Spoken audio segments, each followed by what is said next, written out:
Hello everyone! Welcome to my YouTube channel. I'm Dina Tolentino, so please subscribe. So ang isi-share ko po sa inyo is about DSWD, Medical and Financial Assistance. So kung gusto nyo pong lumapit at humingi ng tulong na pambiling gamot, pambayad sa ospital, pang-laboratory, pwede po kayong lumapit dyan. Kung saan po kayo malapit na DSWD. Kasi ngayon po, ang DSWD Batasan, ang mga tinatanggap na lang po nila ay around Quezon City po, yung mga hospital. Kasi nga po, meron na po sila mga DSWD satellite office. Para hindi na po kayo pupunta sa DSWD Batasan. Meron na po, halimbawa, taga Region 4 po kayo, katulad ng Rizal, may mga satellite na po yan sila. Sa Antipolo, ayan, sa Cavite, may mga satellite na po sila. Hindi na po kayo pupunta dun sa Alabang. Ganun din po yung sa mga DSWD Batasan.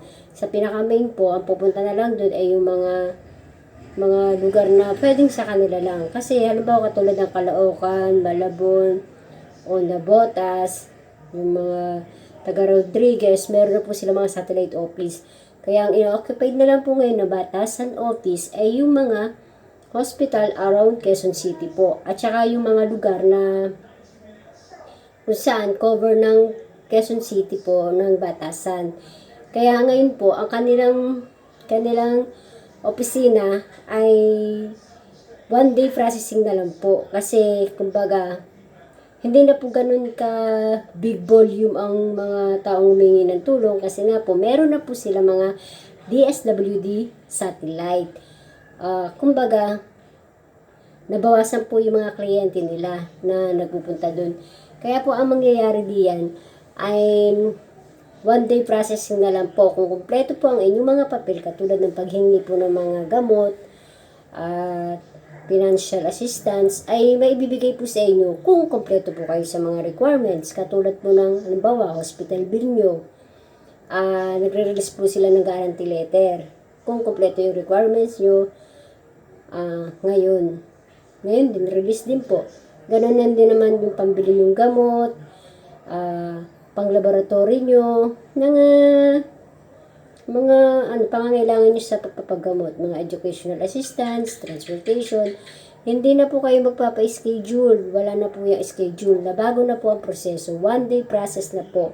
Pwede na po kayo pumunta sa Batasan office, kung saan dun po kayo talaga pwede pumunta. Kasi yung pong iba ay hindi po tinatanggap kapag meron po silang tinatawag na satellite office. So, kung nais nyong humingi ng tulong, ay very good news po. One day process na lang po. Yun nga lang po, ay kailangan nyo pong kompletuhin na yung mga requirements nyo. Para po hindi masayang yung mga oras nyo, yung pamasahe nyo. Kompleto requirements po pag napunta kayo para po one day release na makukuha nyo na ho yung kailangan yung assistance. Yun po yung pinakamaganda.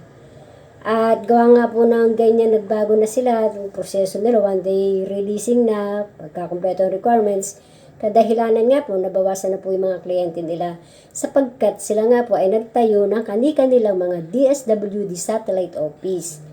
Kaya kung nais po kayong pumunta po kayo dun sa kanilang office, ngunit, bigyan nyo po sila ng tamang dokumentong ibibigay sa inyo.